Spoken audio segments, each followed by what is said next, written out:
पराग और उसके बच्चों की खुशियों पर पानी फेरने के लिए माही और गौतम ने जो चाल चली थी, उन्हें लगा था कि इस बार उनकी योजना बिल्कुल परफेक्ट है।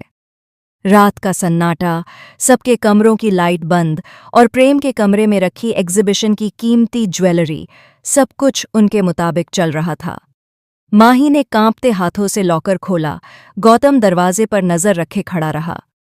दोनों को यकीन था कि सुबह होते ही हंगामा मचेगा और शक सीधा प्रेम और राही पर जाएगा। पराग के बच्चों की सालों की मेहनत एक झटके में बर्बाद हो जाएगी और वे खुद साफ बच निकलेंगे।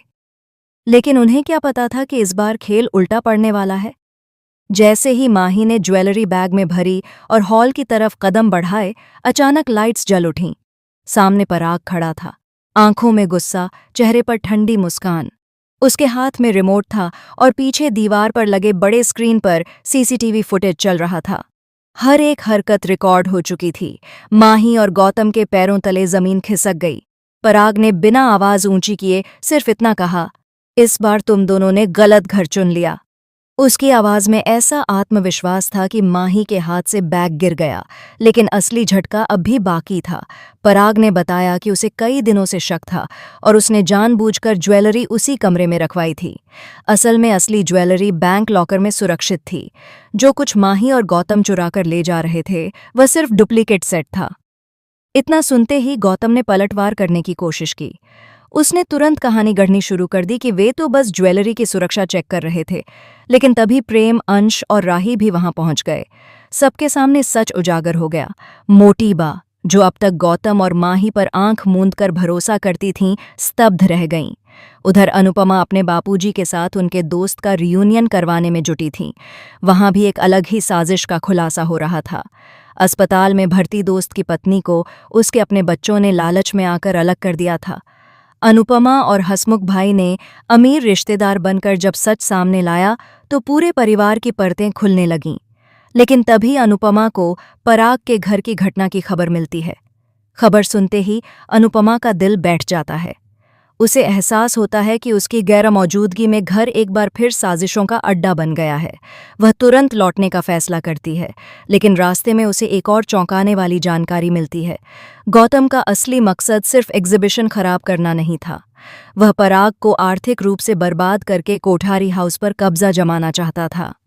दरअसल गौतम ने गुपचुप तरीके से पराग के बिजनेस में कुछ ऐसे कॉन्ट्रैक्ट साइन करवाए थे जिनमें भारी नुकसान का खतरा था। अगर एग्जीबिशन फेल हो जाता तो पराग कर्ज में डूब जाता और घर गिरवी रखना पड़ता। माही भी इस खेल में बराबर की साझेदार थी, क्योंकि उसे डर था कि अगर पराग का लोन चुक गया तो उसे और गौतम को घर छोड़ना पड़ेगा। लेकिन असली धमाका तब होता है जब पराग पुलिस को बुलाने की बात करता है। गौतम के चेहरे का रंग उड़ जाता है। वह मोटीबा के पैरों में गिरकर माफी मांगने का नाटक करता है। मोटीबा का दिल डगमगाने लगता है। तभी प्रेम आगे बढ़कर कहता है कि अगर आज भी इन्हें माफ किया गया तो कल ये फिर किसी को बर्बाद करेंगे। उधर शाह हाउस में भी तूफान उठ चुका है। पाखी ने जिस लड़के पर भरोसा करके पैसे दिए थे, वह ठग निकलता है। घर में तनाव बढ़ जाता है। अनुपमा के लौटते ही उसे एक साथ कई मोर्चे संभालने पड़ते हैं। एक तरफ कोठारी हाउस की साजिश, दूसरी तरफ शाह परिवार की दरकती दीवारें, और फिर आता है सबसे बड़ा ट्विस्ट। प्रार्थना की प्रेगनेंसी को लेकर भी एक चौंकाने वाली सच्चाई सामने आती है। गौतम दावा करता है कि बच्चा उसका है और वह कस्टडी के लिए कोर्ट जाएगा। लेकिन मेडिकल रिपोर्ट कुछ और ही कहानी कहती है। यह खुलासा पूरे परिवार को हिला देता है। गौतम की साजिशें एक एक कर सामने आने लगती हैं। फर्जी दस्तावेज, बैंक फ्रॉड और यहाँ तक कि ज्वेलरी चोरी का प्लान भी उसी की बड़ी रणनीति का हिस्सा था। पराग इस बार ठान लेता है कि अब कोई समझौता नहीं होगा। वह कानूनी कार्रवाई करता है।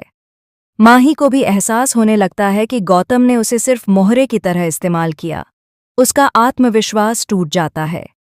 आने वाले एपिसोड्स में भावनाओं का ज्वार, रिश्तों की अग्निपरीक्षा और साजिशों का विस्फोट देखने को मिलेगा।